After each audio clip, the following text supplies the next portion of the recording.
الحمد لله الذي أرسل رسوله بالهدى ودين الحق ليظهره على الدين كله وكفى بالله شهيدا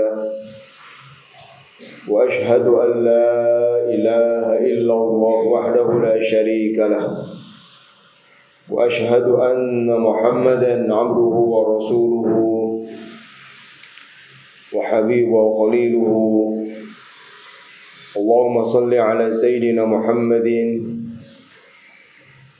سيد الأولين والآخرين إمام الأنبياء والمرسلين وعلى أزواجه وذريته وصحبه أجمعين ومن تبعهم بإحسان إلى يوم الدين أما بعد فيا إخوتي الحاضرون أوصيكم ونفسي بتقوى الله فقد فاز المتقون فاتقوا الله واستغفر عليه واعملوا الصالحات وانتهوا عن السيئات وقد قال الله تعالى في القرآن الكريم أعوذ بالله من الشيطان الرجيم واصبر وما صبرك إلا بالله ولا تحزن عليهم wala taku fi dhaiqin mimma yamkurun. Shadaqallahul azim. Hadirin jamaah Jumat sekalian, pada khutbah Jumat yang lalu telah saya sampaikan bahwa di antara pesan penting dari perjalanan Isra Mi'raj Rasulullah SAW adalah tentang cara kita beriman kepada Allah, cara kita meyakini kebesaran Allah yang tidak bisa diukur dengan akal, tidak bisa dibatasi dengan logika. Cara kita meyakini bahwa Isra Mi'raj adalah salah satu cara Allah menunjukkan kehebatan, keagungan dan kepemimpinan Kanjeng Nabi Muhammad SAW di atas segala alam. Dengan perjalanan Isra Mi'raj, Allah menunjukkan kepada seluruh alam bahwa Kanjeng Nabi adalah nomor satu di antara para nabi dan rasul. Bahwa Kanjeng Nabi, nabi kita adalah lebih baik, lebih mulia, lebih agung daripada malaikat, bahkan dibanding dengan Jibril sekalipun. Hadirin sekalian, keagungan dan ketinggian makom yang diraih Rasulullah SAW melalui Isra Mi'raj tersebut yang diabadikan dengan jelas di dalam awal surat Al-Isra itu terjadi tidak begitu saja. Itu terjadi bukan secara gratis, melainkan dibayar oleh Rasulullah SAW dengan perjuangan berat beliau mendakwahkan Islam. Fase dakwah Rasulullah SAW dari sebelum Isra Mi'raj ke belakang, sejak awal beliau diangkat jadi Rasul usia 40 tahun dan mengalami Isra Mi'raj sekitar di usia 52 tahun atau setelah 12 tahun berdakwah yang berat. Karena kesabaran Rasulullah SAW menghadapi segala kesulitan, kesabaran, ketabahan, ketangguhan Rasulullah SAW, pantang menyerah Rasulullah SAW mengalami segala macam kesulitan, segala macam tantangan, rintangan, gangguan yang bukan hanya mengancam harta fisik tetapi juga nyawa. Kesabaran Rasul menghadapi itulah yang kemudian dihadiahi Allah oleh makom tertinggi melalui perjalanan Al-Isra wal Mi'raj. Itu diisyaratkan oleh Allah Subhanahu wa taala di dalam satu surat sebelum Al-Isra, yaitu surat An-Nahl. Di penghujung surat An-Nahl Allah mengatakan wasbir wama sabruka illa billah wala tahzan alaihim wala taku fi dhaiqin mimma yamkurun. pesan Allah kepada Rasulullah sallallahu alaihi wasallam secara langsung, wahai Muhammad sallallahu alaihi wasallam, wasbir, bersabarlah. Secara langsung di dalam ayat ini perintah bersabar secara khusus Allah tujukan kepada Kanjeng Nabi Muhammad sallallahu alaihi wasallam, yang ini menjadi isyarat bahwa kedudukan atau maqam keistimewaan Rasul ini sangat tinggi. Karena ketinggian maqam Rasulullah, maka sabarnya pun lebih tinggi. Maqam Rasulullah yang tinggi itu lebih membutuhkan kesabaran. Maka walaupun Rasulullah sudah jelas-jelas memiliki sifat sabar, di dalam ayat ini Allah secara spesial menyuruh beliau bersabar, wasbir, bersabarlah. Begitulah Allah melatih, mendidik Rasulullah SAW ketika para sahabatnya diberi rukhsah oleh Allah boleh membalas mu'aqabah. Boleh di dalam Islam, jika memang tidak mampu untuk menahan diri itu boleh membalas. Sehingga di dalam Islam dibolehkan misalnya membela diri dari perlakuan zalim orang lain, dibolehkan. Tetapi khusus Rasulullah diarahkan untuk berpegang pada azimah, bukan pada rukhsah, pada inti perintah, yaitu bersabar. Wasbir, bersabarlah. Hadirin sekalian, tentu Rasulullah adalah figur orang bersabar paling utama, sayyidus sabirin, orang bersabar paling baik. Teladan sabar bagi semua adalah Rasulullah SAW. Tetapi kemudian Allah menyebutkan, wa ma sabruka illa billah, wahai Muhammad, tetapi sabarmu tidaklah ada kecuali karena bantuan Allah.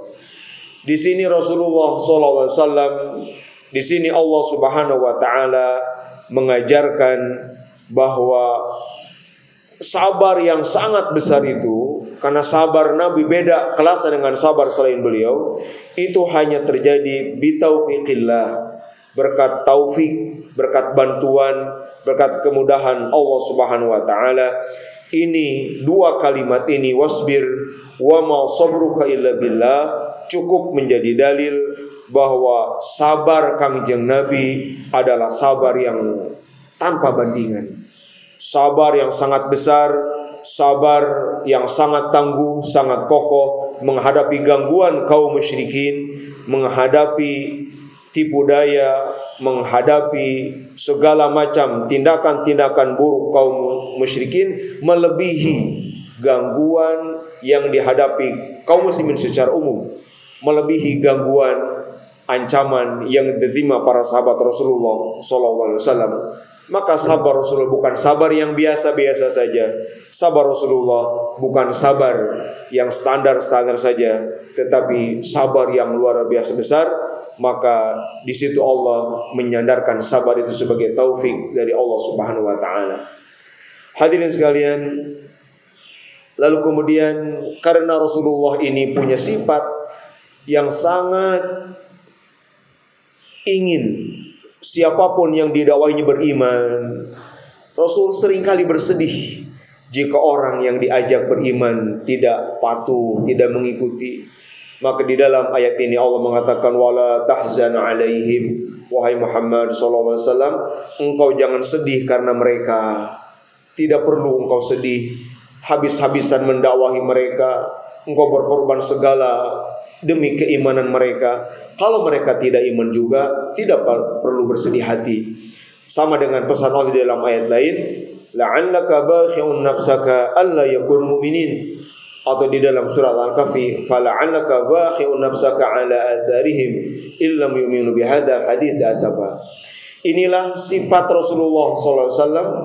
Rasul bukan orang yang dakwah lalu jika diikuti syukur, jika yang tidak ngikutin dibiarkan atau diabaikan semikian rupa, enggak. Rasul bersedih hati. Rasul sangat ingin sebanyak mungkin orang beriman mengikutinya. Rasul itulah rahmatan lil alamin, sehingga tidak kemudian menjelek-jelekan atau kemudian membiarkan, tetap tersisa di hati Rasulullah SAW kesedihan karena ketidakberimanan mereka. Allah mengingatkan, wala tahzan alaihim, karena kalau Rasul berketerusan berkesedihan seperti itu, sementara orang masih ada yang tidak beriman kepada beliau, ini akan menghambat perjalanan dakwah Rasulullah SAW. Maka Allah kemudian berpesan lagi pada Rasulullah, wala taku fi dhayqin mimma yamkurun, kamu jangan bersedih, jangan galau, jangan bingung dengan tipu daya mereka. Hadirin sekalian, ayat ini sesungguhnya pesan kepada kita yang di pesantren, kita para pengemban dakwah, kiai, ustadz, ajengan khususnya, bahwa di dalam mengemban agama kita membutuhkan 3 hal ini. 1, kesabaran yang melebihi kesabaran masyarakat awam. Sabar, tangguh menghadapi apapun. Karena membawa agama, mendakwakan agama itu banyak rintangannya. Yang kedua, kita harus meyakini bahwa ketangguhan, kesabaran, raihan, capaian apapun dalam pribadi kita itu adalah taufik Allah, hadiah dari Allah, bukan usaha kita. Yang ketiga, kita harus prihatin dengan kondisi umat, masyarakat yang misalkan diingatkan nggak nurut, dia dakwahi cuek, diajak menolak. Satu sisi kita harus bersedih, tetapi tidak boleh berlarut-larut, tidak boleh sedih itu kemudian menghentikan langkah kita, dan kita tidak boleh berkecil hati dengan upaya buruk siapapun yang mengganjal, menghalangi dakwah pesantren, dakwah agama. Pasti ada. Tidak perlu kecil hati. Wala takun fi dhayqin, jangan sempit hati, jangan sempit pikiran, maju terus dengan meladeni Rasulullah sallallahu alaihi wasallam. Nah, kalau mampu menjalani semua ini, Allah menjanjikan innallaha ma'al ladzina taqaw wal ladzina hum muhsinun. Jika siapapun benar-benar bertakwa, ittaqau kepada Allah, dan benar-benar menunjukkan perilaku-perilaku baik, muhsinun, sifat baik benar-benar melekat, menunjukkan kualitas-kualitas kebaikan, maka Allah menjanjikan kebersamaan, Allah menjanjikan ma'iyah, Allah menjanjikan at-ta'yid wa nasr, bantuan, pertolongan. Ini saja. Termasuk di dalam menghadapi pandemi, entah itu hanya sekedar berita, peralihan, hoax segala macam, milikilah sifat-sifat ini. Miliki terus ketakwaan, jangan berkurang ketakwaan, jangan berkurang amal baik. Maka jika ini kita pegang, Allah akan selalu membersamai. Innallaha ma'al ladzina taqaw wal ladzina hum muhsinun. Dan jika semua ini benar-benar kita pegang teguh, maka Allah memberikan pola. Rasulullah diisrakan, dimi'rajkan, yang sepulang Isra Mi'raj dakwahnya luar biasa kuat, berhasilnya luar biasa hebat, hijrah dan kemudian Islam tersebar ke seluruh dunia. Itu pula yang akan diraih oleh para pengemban dakwah agama, ustadz, kiai, guru, ajengan. Siapapun yang punya perhatian pada agama, dia akan ditinggikan makomnya oleh Allah Subhanahu wa taala. Para santri, siapapun akan dimi'rajkan Allah sesuai kondisinya, akan ditinggikan, dinaikkan levelnya melebihi siapapun. Hadirin jamaah sekalian, ini mudah-mudahan menjadi bekal bagi kita untuk menjalani bulan Rajab, bulan mulia ini dengan penuh ketakwaan kepada Allah Subhanahu wa taala, makin hari makin bertakwa, dan di antara wujud ketakwaan itu adalah kesabaran. Qala ta'ala innallaha ma'al ladzina taqaw wal ladzina hum muhsinun.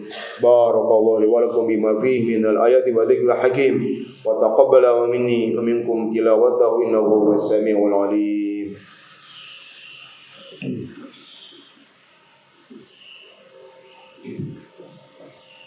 Innal hamdalillah nahmaduhu wa nasta'inuhu wa nastaghfiruh wa na'udzu billahi min shururi anfusina wa min sayyiati a'malina. May yahdihillahu fala mudilla lahu wa may yudlil fala hadiya lahu. Ashhadu an la ilaha illallah wahdahu la syarika lahu wa ashhadu anna Muhammadan 'abduhu wa rasuluh. Amma ba'd, fa ya ikhwatil hadirun, usikum wa nafsi bi taqwallah, fattaqullah. ولا تموتن إلا وأنتم مسلمون واعلموا أن الله تعالى أمر بأمر بدأ فيه بنفسه فقال إن الله وملائكته يصلون على النبي يا أيها الذين آمنوا صلوا عليه وسلموا تسليما اللهم صل وسلم وبارك على سيدنا محمد وارض اللهم عن أصحاب رسول أجمعين اللهم اغفر للمسلمين والمسلمات والمؤمنين والمؤمنات الأحياء منهم والأموات اللهم اغفر لنا ذنوبنا وكفر عنا سيئاتنا وتوفنا مع الأبرار اللهم ربنا لا تزغ قلوبنا بعد إذ هديتنا وهب لنا من لدنك رحمة إنك أنت الوهاب اللهم ربنا لا تؤاخذنا إن نسينا وأخطأنا ربنا ولا تحمل علينا إصرا كما حملته على الذين من قبلنا ربنا ولا تحملنا ما لا طاقة لنا به واعف عنا واغفر لنا وارحمنا أنت مولانا فانصرنا على القوم الكافرين يا حي يا قيوم يا ذا الجلال والإكرام لا إله إلا أنت برحمتك نستغيث ومن عذابك ووبائك قرنا نستجير لا تكلنا إلى أنفسنا ولا إلى أحد من خلقك طرفة عين واغفر لنا شؤوننا كلها بما أصلت به الصالحين اللهم ربنا ظلمنا أنفسنا وإن لم تغفر لنا وترحمنا لنكونن من الخاسرين اللهم ربنا أفرغ علينا صبرا اللهم ربنا أفرغ علينا صبرا اللهم ربنا أفرغ علينا صبرا وثبت أقدامنا وانصرنا على القوم الكافرين اللهم يا دافع البلاء يا دافع البلاء يا دافع البلاء يا غياث المستغيثين يا غياث المستغيثين يا غياث المستغيثين يا درق الهالكين يا درق الهالكين يا درق الهالكين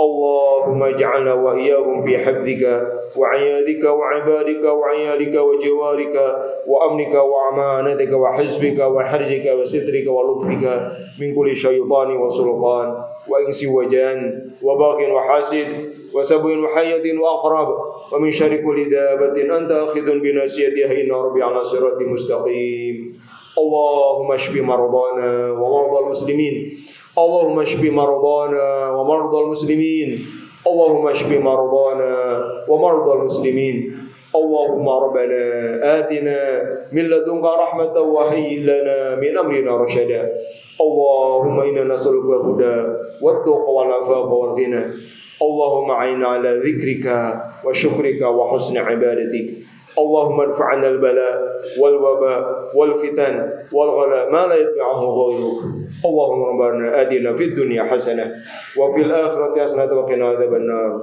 والحمد لله رب العالمين عباد الله إن الله يأمر بالعدل والإحسان وإيتاء ذي القربى وينهى عن الفحشاء والمنكر والبغي يعظكم لعلكم تذكرون فاذكروا الله يذكركم ولذكر الله أكبر